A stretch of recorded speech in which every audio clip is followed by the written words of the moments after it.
Okay, so let's get started. Um, so let's, um, what I'll try to do is to, uh, you know, type programs into ML and see, what it shows. Okay, so let us start by looking at some of the examples that I, showed you at the end of the last lecture. So here is my window. So again, um, when I share some of the things on my screen, the options I have in terms of being able to see what you do is more limited than at other times. So you may have to speak up if there is a problem in terms of what you can see. All right, so I'm going to start SML, and I told you that it's helpful to start SML with RL wrap. Let me just show you what happens when I do this, right? So if I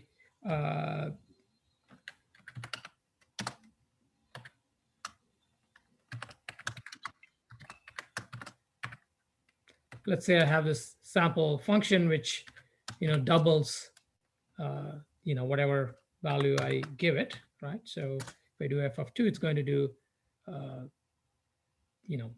print 4. But suppose I want to go back and change the function definition, right? So that's difficult to do as it stands, because if I press up arrow, then it's going to show me these funny characters. So if I start it up with RL wrap, RL wrap is a wrapper program that kind of comes in front of standard ML, and it's able to see the things that I'm typing in, and it's able to give me this ability to go up and down to previous commands that I typed in. So let me do the same thing.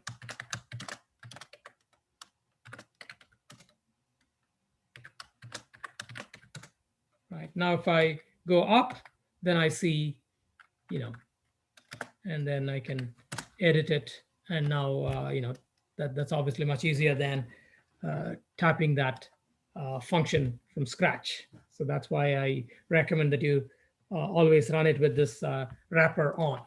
You can also, there are also features for running standard ML from within some of the editors. So for instance, if you use an editor called Emacs, it allows you to run things from inside, and then since you are inside an editor, you are able to go up and down and edit things the way, in fact, even more than what I'm showing here. So let's go on to the next step, which is to define some functions, right? So let's try this function. Okay. One.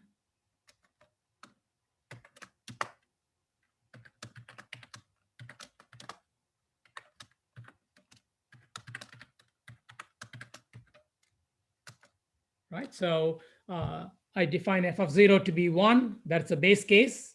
And the recursive definition says basically f of n is 2 times f of n minus 1. Right, so what does this function define? Can you tell me what is this defined by this function? What does f do? Again, whoever wants to answer can just go ahead and answer instead of raising your hand. 2 to the nth power. Right. So if you if I now type f of 3, then it's going to compute 2 to the power 3, which is 8. Right. So that's 2 to the power 15, and so on. So let's go back and look at how we define this. So there is a base case. So sometimes there are multiple base cases. You should list the base case or base cases before the recursive cases, because the way standard ML is going to evaluate your function is it's going to try the the case that you specify first, and then only if it doesn't match is going to go to the next one. So if you redefine this in the opposite way, um,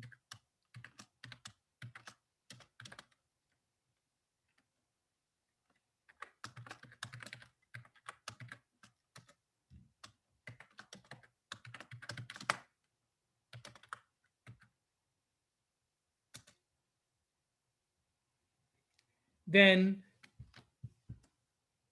it's already telling you, okay, there is some problem here, because it's saying, hey, the first rule kind of matches the second one too. So why are you giving me the second rule? Because I'm never going to match the second equation defining f. Okay, but if you ignore it and you go ahead and try this, well, it did work. Okay, so maybe I am mistaken in terms of no, actually it said it is an error. So what it did was it didn't even take in that definition, because it said there is a because notice that it said here it is an error, right? It didn't give us a warning. When it gives an error, that means it doesn't accept that function definition. So it basically ignored what I typed in here, and instead it stuck to the original definition that I gave before. So that's what it is still remembering, which is why f of 3 still yields this value. So the point is that you should list the base cases first, and then the other cases. Okay, and there is this vertical bar, right? The vertical bar character is the one that you use for separating different rules for defining that function, right? So the base case and induction case are going to be separated by a vertical bar, right? And it's not necessary to put them on different lines. So let's G.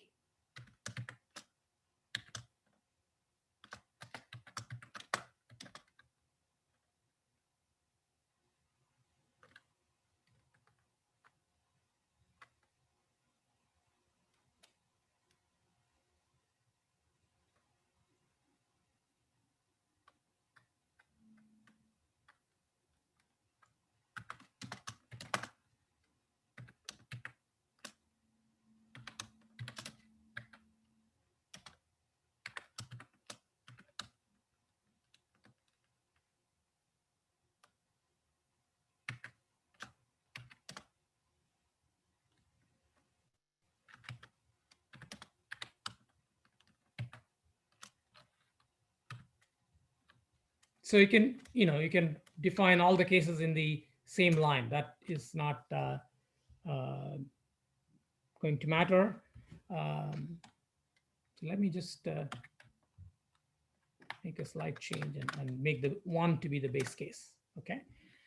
So let's see what this function does, right? G of 3 gives me 2, gives me 4. Okay, so maybe the other one is the right one. Let's see now.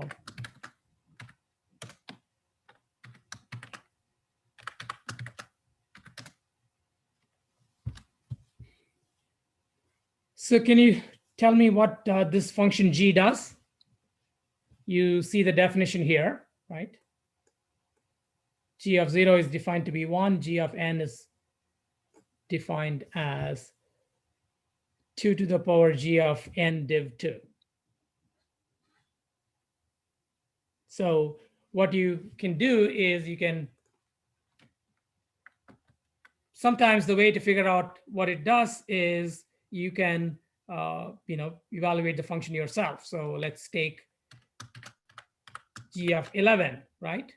So I'm not, ignore that I'm still, let me just take,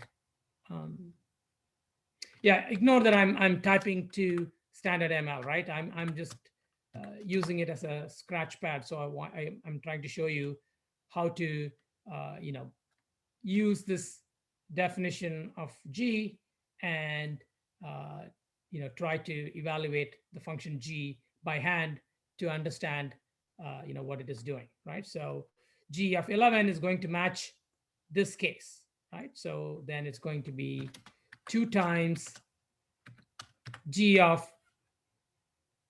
right? G of 11, 11n is going to be 11, which means that this one is going to be 11 divided by 2, which is 5, right? So remember, div is just takes the quotient and discards the remainder, right? Now, if you expand it further, so let's keep the 2 times that's over here, right? So we'll keep that 2 times. And then we will go ahead and expand G of 5, which is going to be 2 times G of 5 divided by 2, right? So it's going to be 2 times 5 divided by 2 is 2. So that's what we get. And proceeding further and retaining those 2 multiplications that we already have, then G of 2 is going to be expanded into 2 times G of 1, right? And we have defined, and we are going to expand that further, which will become G of 1 will become, now let's keep those 2 times 2 times 2. And then now we are just expanding G of 1, which will be 2 times G of 1 divided by 2, which will be 0, right? 1 divided by 2 is 0. So it's going to be G of 0. And now we will have a match for the base case, G of 0 equal to 1. So we have 2 times 2 times 2 times 2 equal to 60, right? So you can see that what it does is it's basically going to take a number and compute the power of 2 that's greater than or equal to the given number. Okay, because you can see that it is what it ends up with is something of the form 2 times 2 times 2. So the end result is going to be a power of 2. And then the rest of it, you can either work through carefully or you can just jump to a conclusion based on this example that it's going to give you a power of 2 that's just greater than the number that you typed in. Okay, so this is just an example, so you don't worry too much if you can't follow what I just explained to you just now. If you sit down with paper and pencil yourself, you will see it, right? It's not difficult at all. Okay, so let's get back to our Fibonacci function, which we have defined before. So we have the Fibonacci series, which we can now define as a function, right? So we can say Fibonacci of 0 is 1, right? And we can say Fibonacci of 1. Okay, I guess we defined Fibonacci of 0 as 0, right? So let's try that. Okay, so I just, again, you notice that there is, when it is at the top level, the prompt is a single minus character, right? So I'm right at the top level prompt. It's just showing a single minus. When I start typing,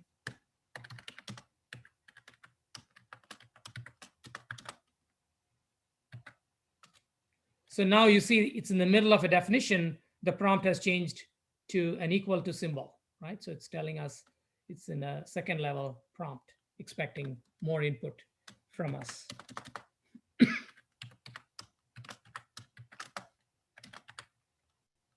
One, and now the recursive case.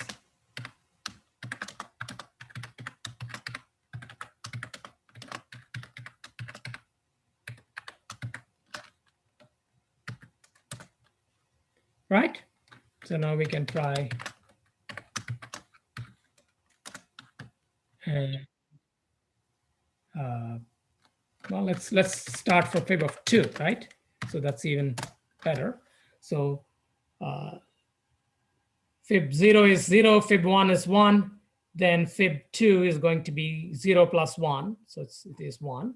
And then to get fib 3, then you have to add the last two Fibonacci numbers, which are both 1. So Fibonacci of 3 is going to be 2. And then you can try,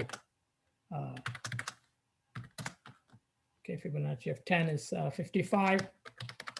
And 20 is 67, 65. Now let's try 30 and see what happens. Well, 30 is still good.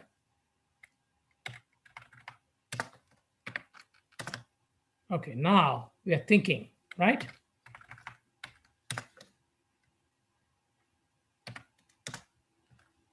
So we are really thinking for a long time now, once I get to fib of 45.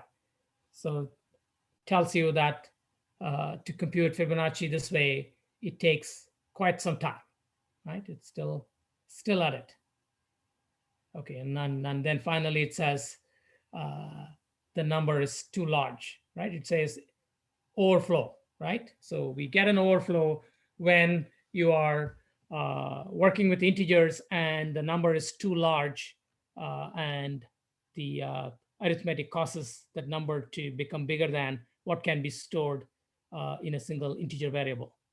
Okay, so we can try 44 and see whether we'll get an exception.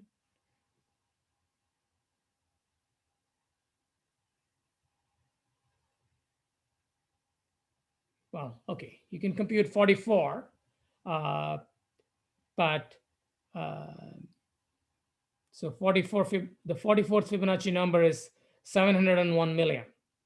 Okay, and the next Fibonacci number is going to be more than a billion, and it looks like it doesn't like a number that's that high.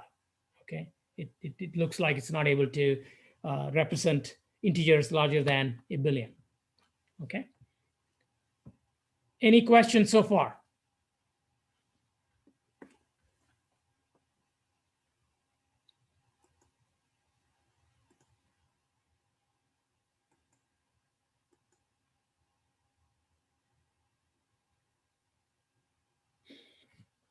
Okay, so let's continue with more examples.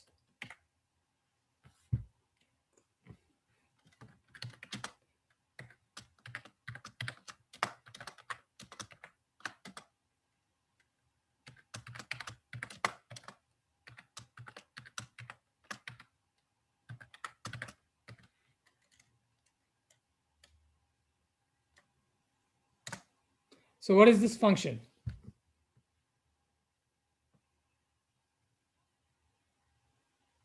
Factorial.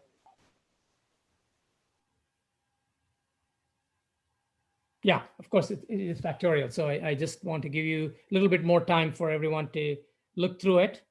But again, factorial is something that you may have seen it being defined recursively. If not, well, this is one of the definitions of factorial to define it recursively. So we can compute factorial of 3, which is 6, and factorial of 10, which is 362. No, I guess it's 3.62 million, and so that means we are not going to be able to compute something much larger. Well, we got it, and let's see how far we can go. Still, and I think now is when you're going to get into a problem, right? So now again, so factorial of 12 is 479 million. And so you can see once again that if I multiply that by 13, then it's going to go beyond the limit, which seems to be about a billion. Okay, so but you can also see that this is a much faster function because if I do f of 12, there was no thinking. Whereas if I did Fibonacci of 40, then there is a lot of thinking going on, right? So the computer is it's crunching, and it takes a lot of steps to complete that calculation, right? Okay, so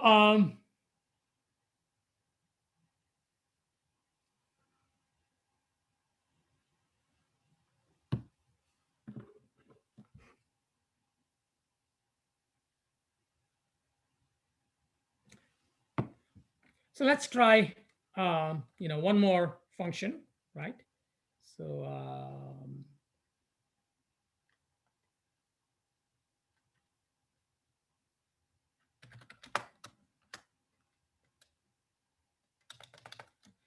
how many of you have heard of Euclid's algorithm for computing greatest common divisor?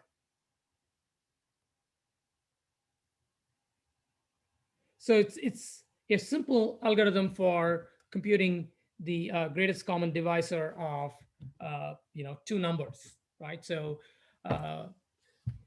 when you're in school, you're probably taught an algorithm for computing greatest common divisor, which was based on, say, doing a prime factorization of two numbers, right? So you take the prime factorization, and then you pick the common factors in the two numbers, right? So for instance, if you have,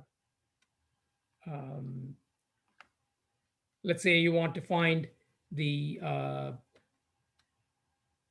greatest common divisor of 24 and 36, right? So then you would write 24 equals 2 times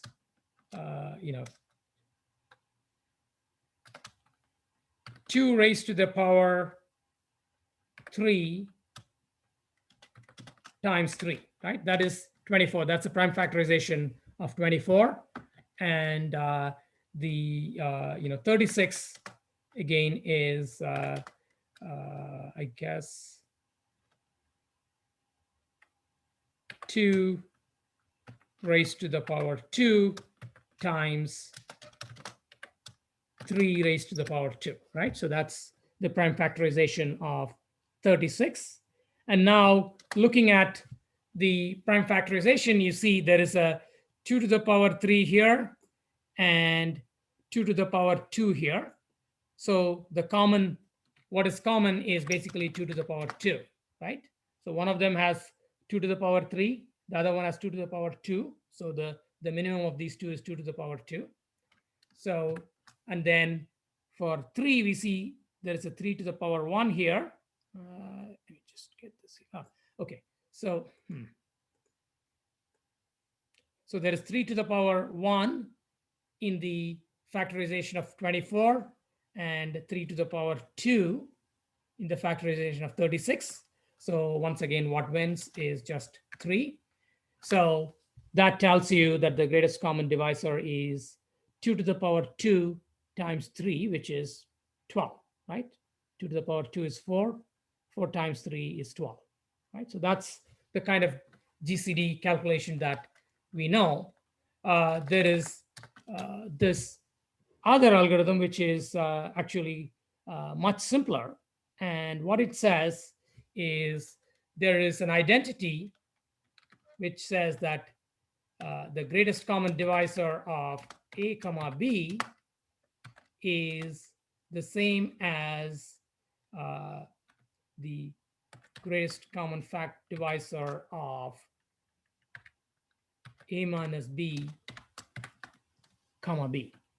Okay, so this is fairly intuitive, right? So you can see that if there is a common divisor of A and B, that is obviously going to divide A minus B, right? Because if you divide A minus B by this common factor, well, both A divided by the common factor and B divided by the common factor will produce the same integer. So you can see that this works.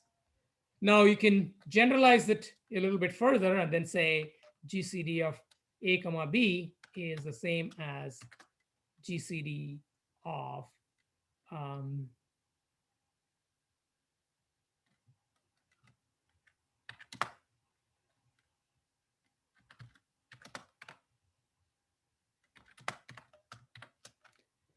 so now what we are doing is instead of subtracting B one at a time, we are subtracting B many times, because if you look at what is A mod B, which if you recall stands for the remainder when A is divided by B, right? So this is equal to,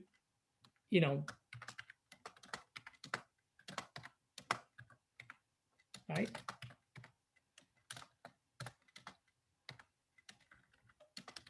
So you keep subtracting B from A until you are left with a number that's less than B, right? So that's how you can think about the remainder. And therefore,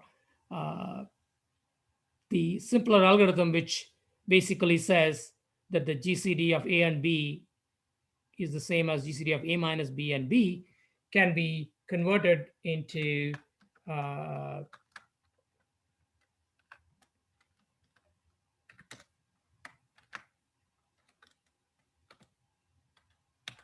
something of this form.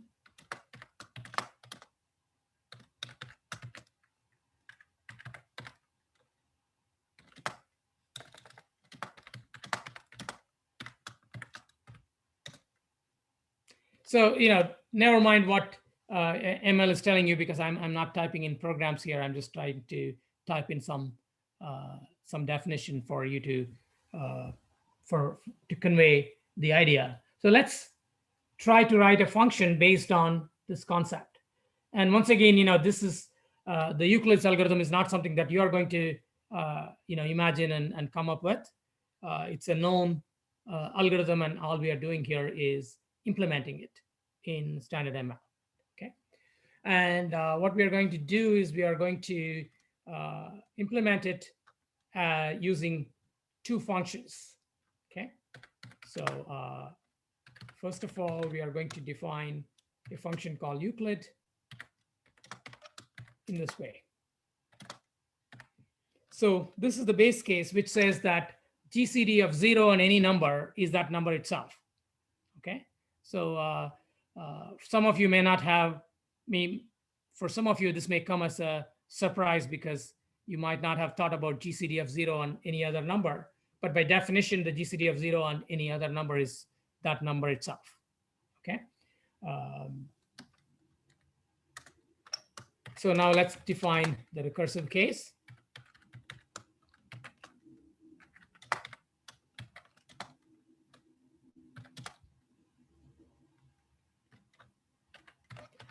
I switched around A and B here, so bear with me for doing that switch.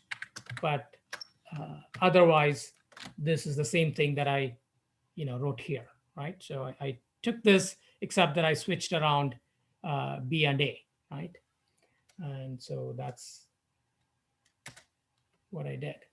So the assumption here is, because I'm dividing B by A, the assumption I'm making is that B is the larger of the two, right? Because if I'm dividing B by A, therefore I'm assuming that B is the one that's larger, okay? So this function Euclid has this built-in assumption. The way I have implemented it, it has this built-in assumption that the first argument is less than or equal to the second argument. So what I'm going to do is I'm going to define another function that calls Euclid, which will make sure to make sure that the first argument is always less than or equal to the second argument. So let me define this GCD function, which is the top level function we want to use, to be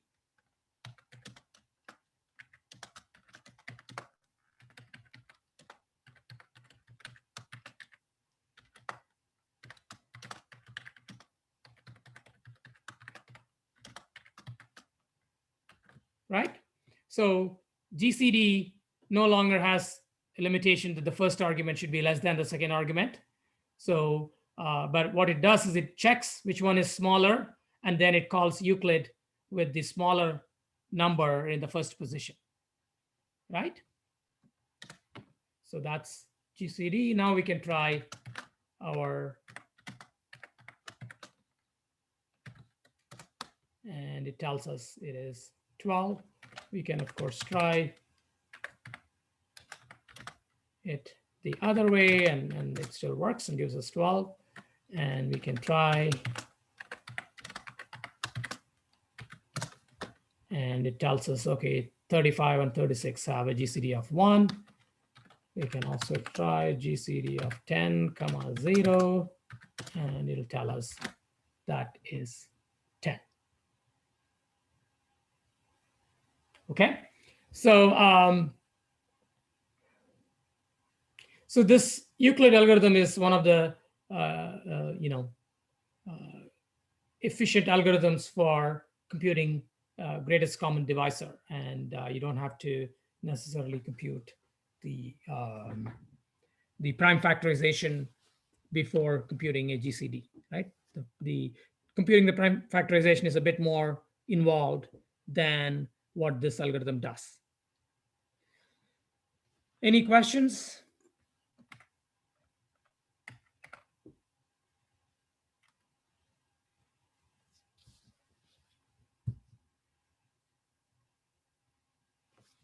Okay, so let me, stop typing programs in directly in, and then let's go back to our slides. Bear with me for a minute because, okay, good. Stop sharing.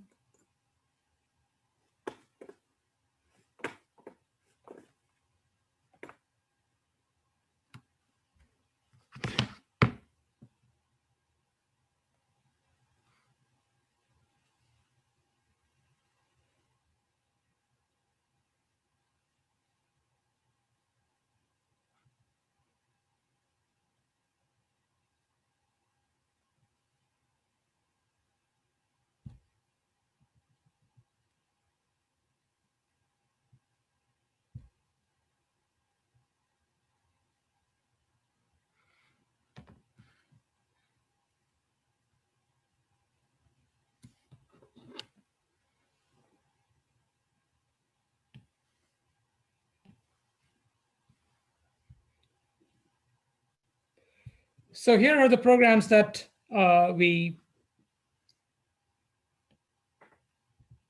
typed in now and saw what SML does with each of them. And here is your Fibonacci. Here is the power of 2. Or rather, here is the 2 power n function. And here is the function that computes the power of 2 closest to the given number. Okay, so here is factorial, and the Euclid GCD algorithm is here. Okay, so so one of the relationships between recursion and induction is that you can take a recursive definition and or rather a recursive algorithm, and typically you would prove its correctness using induction, right? So for instance, in the case of Euclid, you would say the base case, right? So the base case is GCD of 0, x equal to x, and so the base case is obviously correct. And to deal with the recursive case, we have let's pretend that GCD of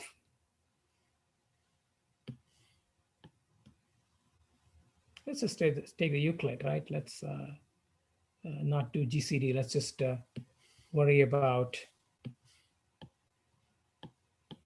Euclid, right? So the base case is Euclid of 0 comma x equal to x. So obviously in the base case, the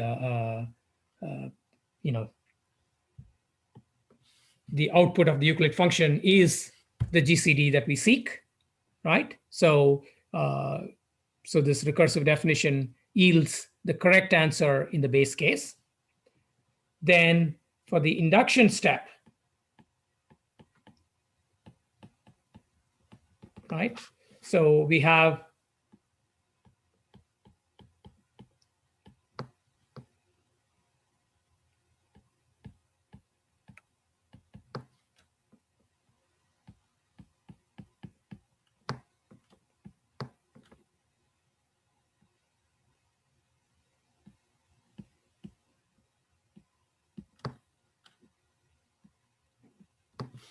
right? So this is the definition, and we need to show that this correctly computes the GCD of A and B. Okay, so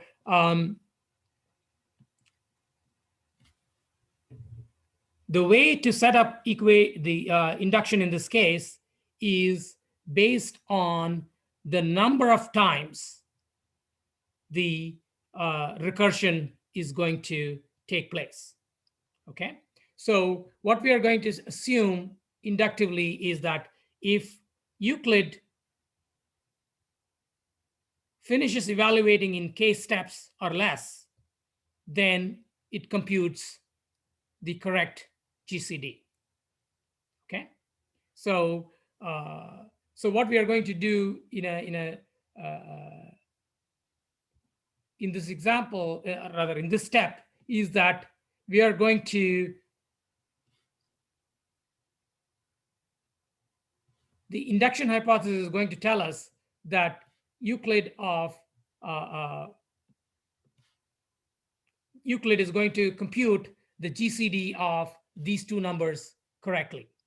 Okay, so the only thing that we are left to prove is that GCD of A comma B equals GCD of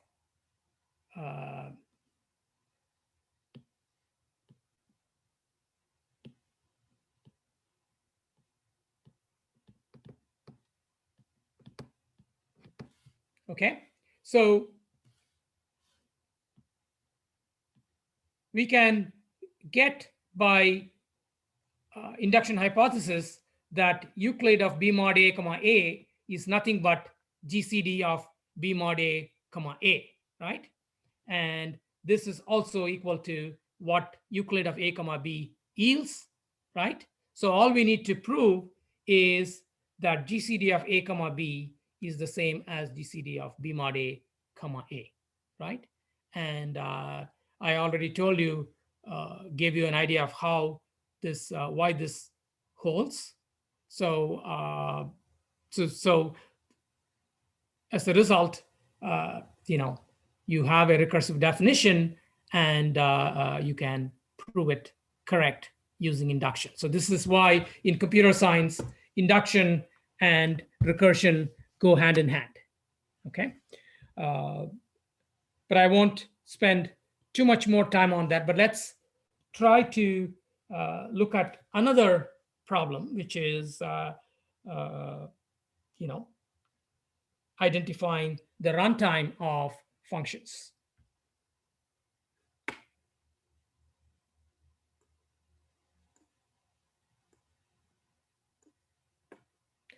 Can a few more of you turn on your cameras? I'm seeing far too few people.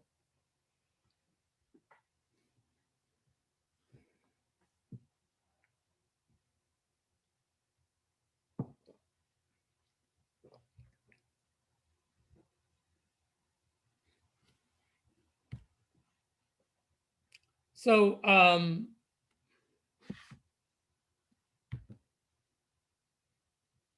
so let's try to answer not the correctness, but the runtime question.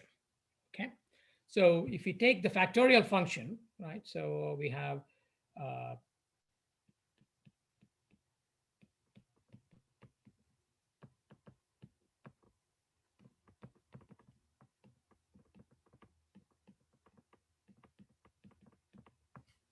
right? So if you want to find its runtime, then we can say T of 0 equal to 1, right? Because if the argument is 0, then the calculation finishes in one step. So we will say the time for running computing the factorial of 0 is just 1. And this equation says that the time for calculating the factorial of n is the time to calculate factorial n minus 1 after that is computed. You need to do one multiplication, right? So this is equal to T of n equals T of n minus 1 plus 1, right? So what is the solution to this equation?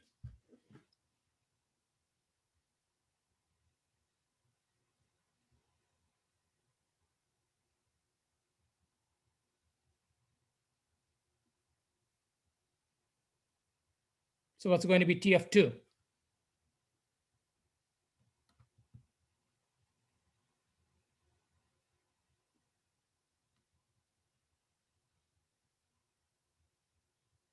T of 2 is just one step, right? So you can get T of 2 in a second.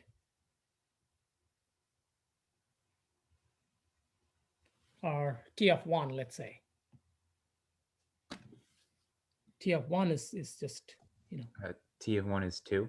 Right. And T of 2 is? 3. So essentially, it's going to be, the solution is T of n equals n plus 1, right? Because you can easily see that when n decreases by 1, you add 1 there, right? So you can see that this is just going to become T of n equals T of n minus 1 plus 1 equals T of n minus 2 plus 1 plus 1 equals T of n minus 3 plus 1 plus 1 plus 1. So this is one of the cases where the plug and chug is trivial, and therefore we can just rely on that. And it tells you that this is basically takes time that's, the number of operations to evaluate factorial is the same as the argument, right? So T of n is basically, if we use our order notation, T of n is just O of n, right? So the amount of time it takes is linear in the number itself. Okay, so that's, so when you write a recursive algorithm, then you can use you can write down the recurrence that captures the runtime of that particular definition, and then depending upon how simple your function is, you can easily compute the runtime. Okay, so let's take Fibonacci and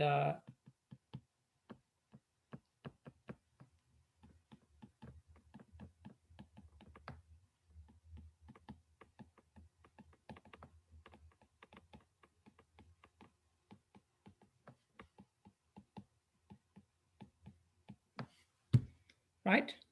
So let's try to write down the recurrence relation for the time it takes, right? So T of 0 equal to 1, T of 1 equal to 1, right? So both are base cases. And so they just take one step to evaluate the base case. And then we can say T of n equals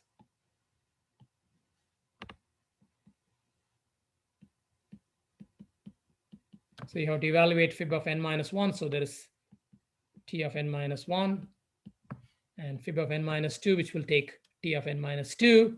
And then you have to add the results, right? So you can say that this is the recurrence relation for computing Fibonacci, right? So what that tells you is that this recurrence relation, right, is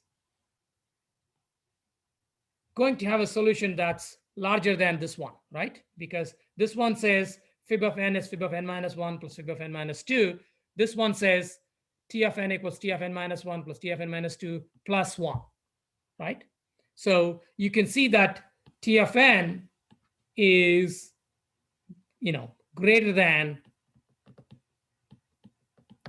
fib of n, right? So without actually evaluating this completely, you can still easily see that T of n is greater than fib of n, right?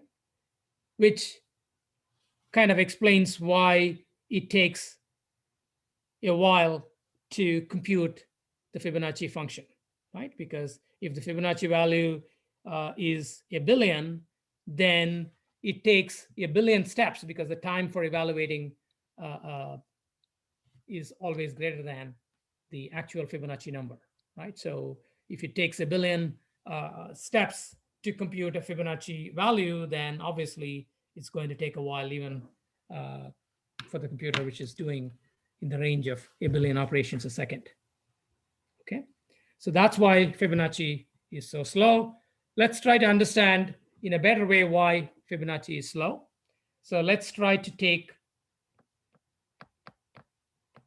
Fibonacci of 5, right? So Fibonacci, fib of 5 is going to cause the evaluation of fib of 4 plus fib of 3, right? Because that's the definition, right? This is n minus 1, this is n minus 2, right? So to evaluate fib of n, you need to first evaluate fib of n minus 1 and then fib of n minus 2, right? And fib of 4 will call fib of 3 and fib of 2. Fib of 3 will call fib of 2, fib of 1.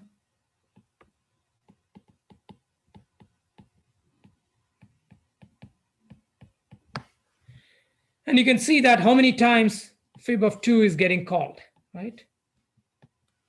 So in computing fib of 5, you are computing fib of 2 3 times.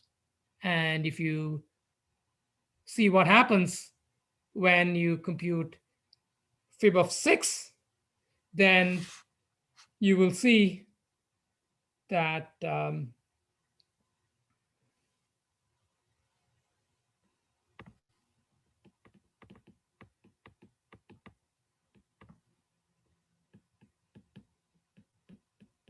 right? So fib of 6 will be fib of 5 plus fib of 4.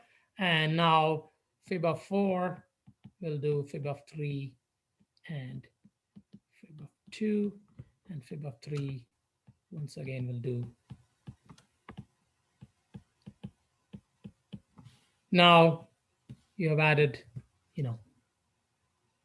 2 more calls to fib of 2. So what happens is that when you evaluate Fibonacci this way, you keep recomputing, Fibonacci values for the same number, right? The same Fibonacci number is being computed like 1 million times, right? And if you work through this carefully, you will find that it's recomputing Fibonacci of 2 an exponential number of times, right? So if you take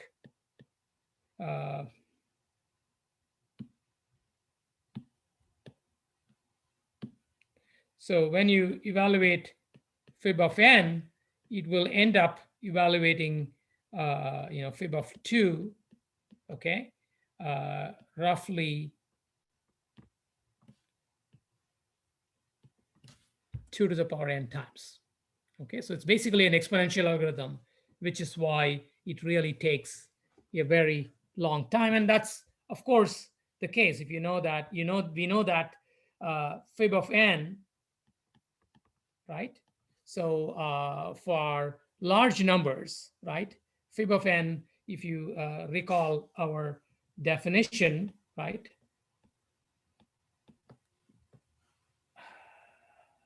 what was it? I think it was something like square root 5.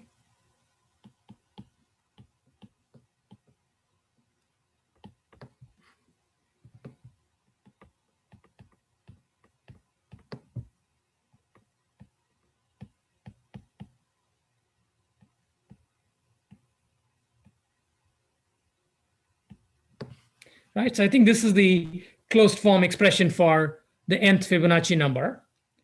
And as n becomes larger, this quantity, we discussed that it is about 0.6. So as n becomes larger, this will become closer and closer to 0. So we can just ignore this whole number, right? So for large values of n, Fibonacci is just given by this expression, which means that it is square root 5 plus 1 divided by 2 whole power n, which I believe is approximately 1.6 raised to the power n, right? So it's an exponential algorithm where the runtime increases exponentially, meaning something where n goes on the exponent, right?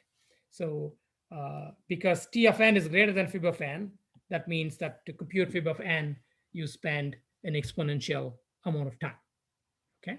So we can, of course, write Fibonacci in a different way, which is more efficient, okay? So, so one of the points is that recursion kind of works top down, right? So because what we did is we start with Fibonacci of 6, and then that calls Fibonacci of 5 and 4, 4, 3, and so on. It's top down because we start with a large number and then go down to smaller numbers, right? Whereas if we were doing this inductively, right? Inductively means we start at 0 and then we go up from 0, right? 0 to 1 to 2 to 3. So if we did the same thing here, which is we compute Fibonacci of 0, we use that to compute Fibonacci of 1, we use that to compute Fibonacci of 2, Fibonacci of 3, and so on. So that would be an inductive way to compute because we are starting from 0 and going to 1 to 2 to 3 and so on, right? And if we do this, then you can see that we can compute it much more efficiently because when we do this, we never recompute anything again and again, right? So we compute Fibonacci of 2 once, and then we will use it to compute Fibonacci of 3, and we will never revisit Fibonacci of 2 again, right? So sometimes thinking about it recursively is not the best way to solve the problem because when you think purely recursively, sometimes you can end up with algorithms that have an exponential runtime because you are evaluating the same thing again and again, okay? So it's not a problem of recursion. It is just tells you that even when you write down a recursive function, you do have to think about what is the runtime of this function. Okay, how many steps does it involve? And if it involves too many steps, in particular, it's not. If it's an exponential algorithm, then you definitely have to rethink how you implement it. Okay, so let's try to compute it bottom up. And here is a way to compute it bottom up, right? So what we are going to do is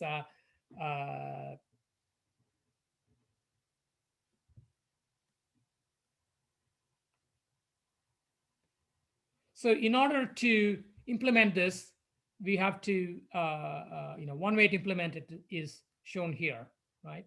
So it differs from the Fibonacci function in the sense that it not only takes the number that for which you want to compute Fibonacci, but it also takes the previous two Fibonacci numbers.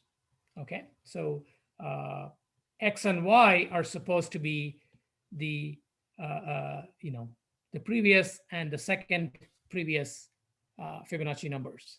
So the way this function works is that the first number is used as a countdown counter, right? So if the counter reaches 0, that means you have reached the end, and so you're going to add up the last two Fibonacci numbers, and that's going to be the result. Now, if you haven't reached the end, then you're going to count down your counter, and then you are going to update the last two Fibonacci numbers. So let's say if the last two Fibonacci numbers are X and Y, right? So this is the, let me just use a slightly different. So let's say you have X is the k minus 1th Fibonacci number, and y is k minus 2nd Fibonacci number. Then the kth Fibonacci number is going to be x plus y, right? And k minus 1th Fibonacci number is just x, right? So that's what we are doing here. This is the k minus 1th Fibonacci number and k minus 2nd Fibonacci number. And when we call this, we compute the next two Fibonacci numbers, right? So instead of k minus 1 and k minus 2, we compute k and k minus 1, and that's what we pass up, okay? And then at the top level, what we do is this top level function simply is going to call f, but before it calls it, it's going to check the base cases for Fibonacci. If n is equal to 0, it's going to return 0. If it's n equal to 1, it's going to return 1. Otherwise, it's going to call this function f, which computes the next. So we can, one of the things that we can do is we can, handwork what happens here, right? So let's take fib of 2, right? So fib of 2 is not going to match this, so we are going to end up calling this, right? So fib of 2 is going to be f of 2 minus 2, 1, 0 is equal to f of 0, 1, 0, right? And f of 0, 1, 0 is over here.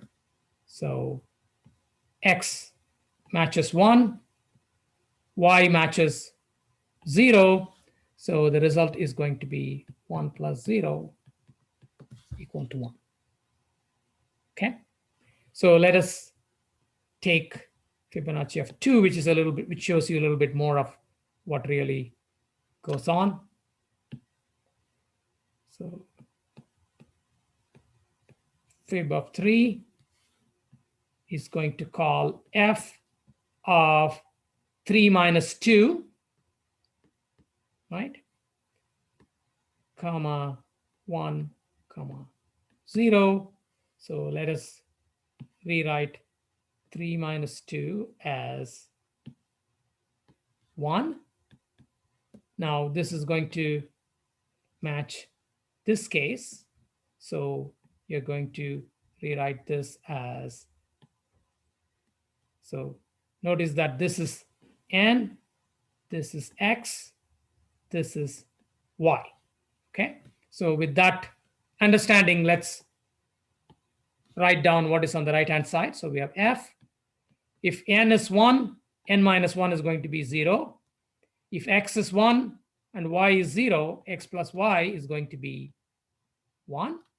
And if x is 1, that is going to be 1, right? So we get f of 0, 1, 1, which is going to match this.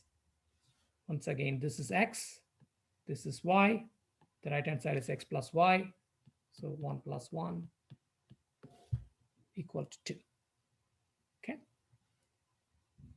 We can do that one more time to convince ourselves, right? So let's do fib of, did I do 2 or 3? What did I do? I should do 4, right? Or should I do F3? I forgot, what did I do? What did I write just now? Was it fib of 3 or fib of 2? Fib of 3, right? So let's do fib of 4. So fib of 4 equals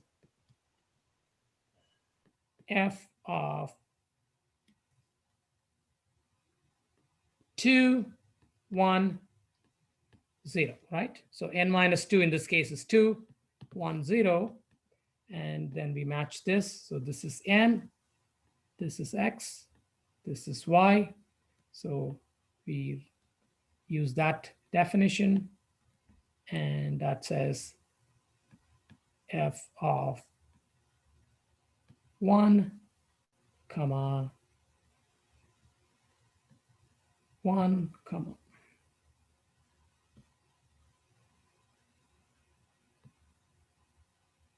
1. And once again, this case is applicable. This is n, this is x, this is y. So this is going to be f of, once again, we write that f of n minus 1. Now it's going to be 0. X plus y is 2, and x is 1. So it's going to be this. Now we have a match for the base case. Once again, this is n, this is x, this is y. And so this is equal to x plus y. So you get 3. So it's going to compute Fibonacci the way we want. And you can see that it is basically doing this inductively, or the other term that's used is bottom up, right? And let's try this definition on our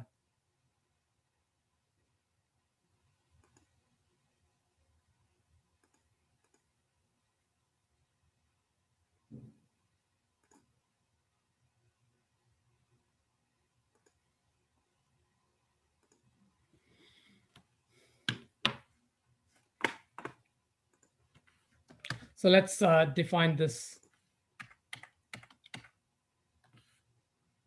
Let's type up this version of Fibonacci.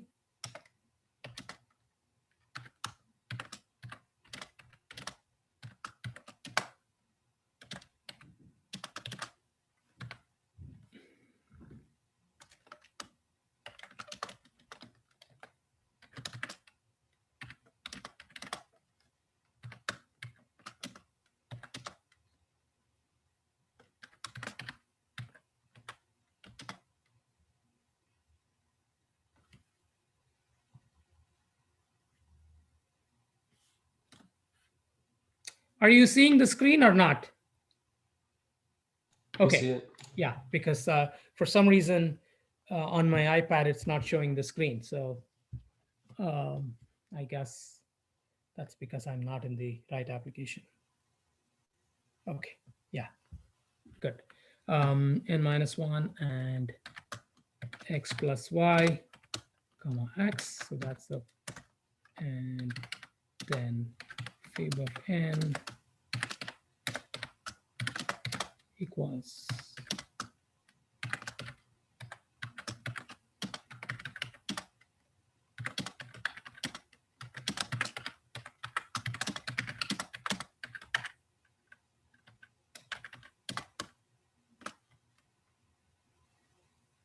of course, we don't have to do it, in this way. We could have also said f of fib of 0 is, 0, or fib of 1 equal to 1, or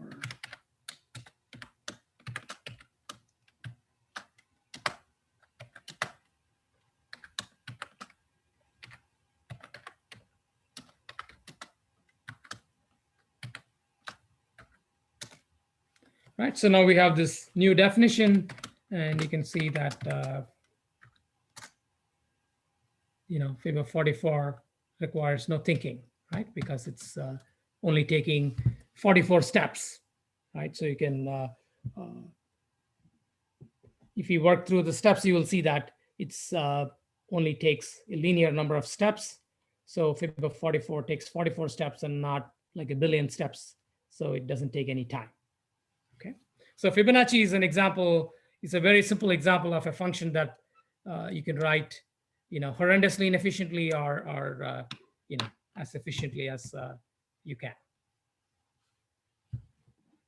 Okay. So let's. Is there another function that I want to show? Okay, why don't we look at the other function which we used for discussing recursion, which is the Tower of Hanoi problem, right? So let's make sure, let's go back to my iPad for a second.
Okay, so that's our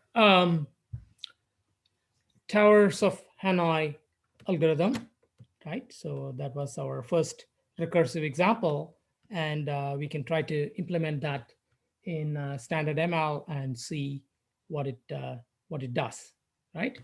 So let's remember what we were. So there is the base case here.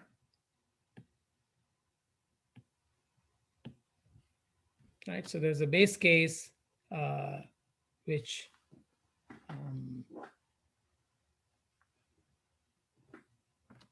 so the basic algorithm says that if you start with n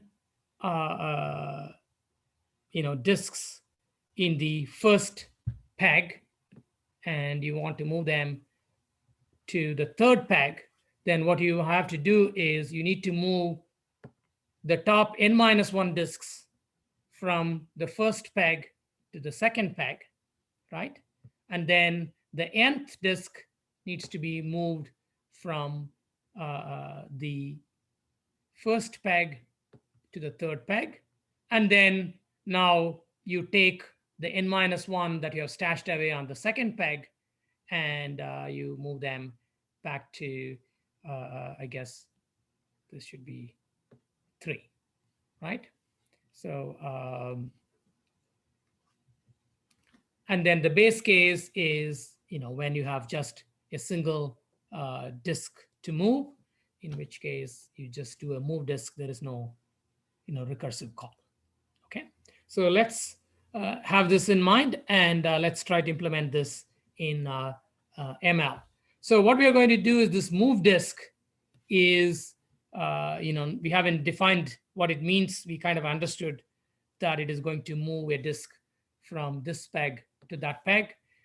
In ML, we are just going to convert that into a print statement so that the move is going to appear as a statement that says move something from somewhere, right?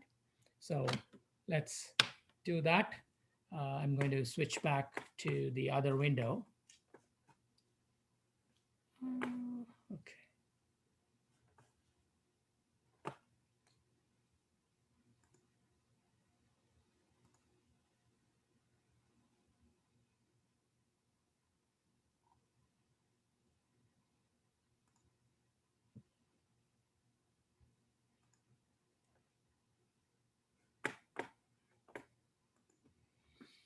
Okay, so let's define the move disk.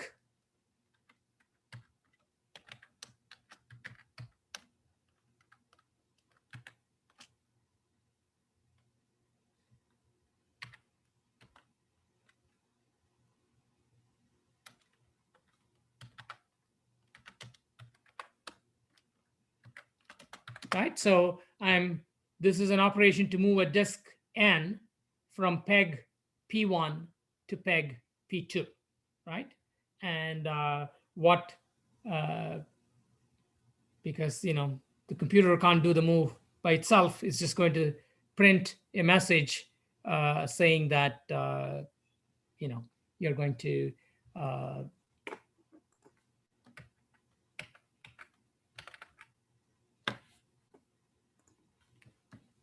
okay, so so what we are going to do is print move disk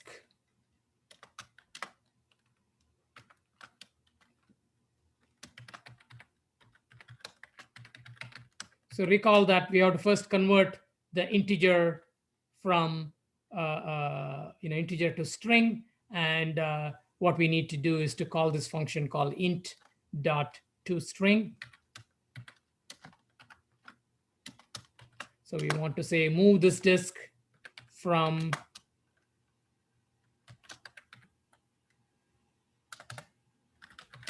pole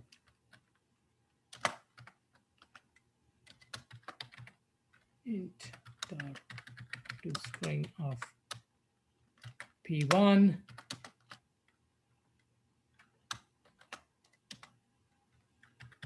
to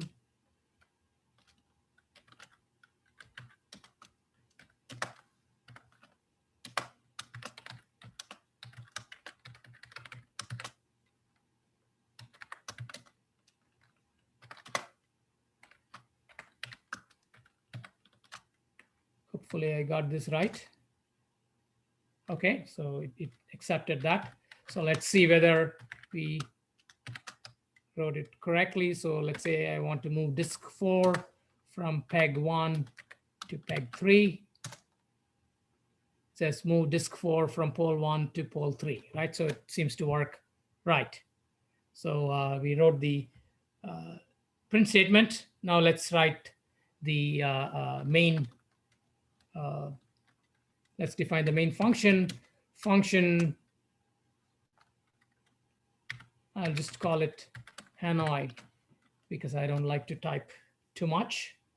Okay, so we call it move stack, right? So let's call it move stack. Okay, move stack of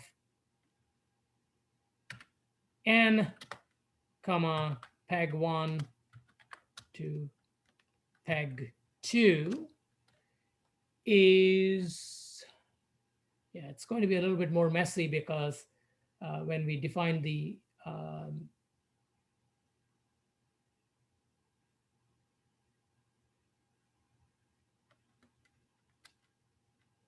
do I want to do this?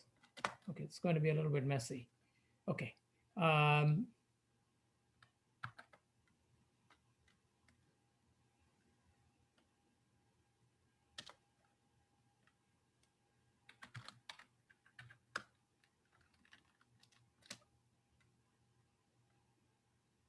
So let's define the base case. I should just do that.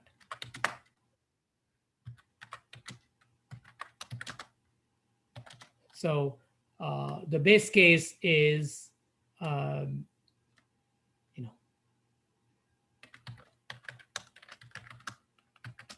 just move disk of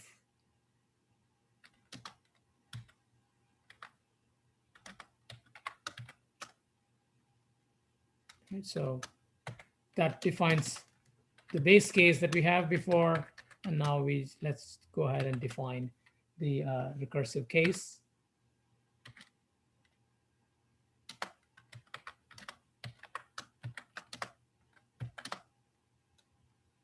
Okay, so it's 4:20, so I don't want to keep you waiting. So why don't I,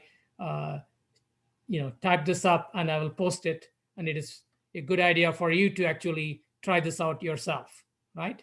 So I will post an article on Piazza with this program, and you can just write out, or of course you can try to write it yourself. It's not, because we have already written the recursive version of this algorithm, and we have this move to this. So you can actually write this down looking at the slides from the last time. Okay, so why don't you try to do that, uh, and we will pick up from here on Tuesday. Okay, very good. So let me stop sharing here.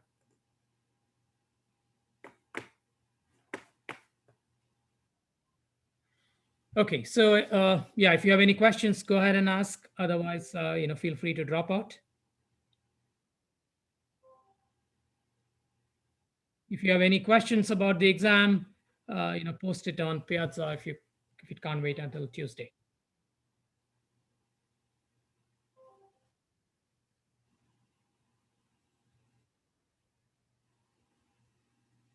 Okay, very good.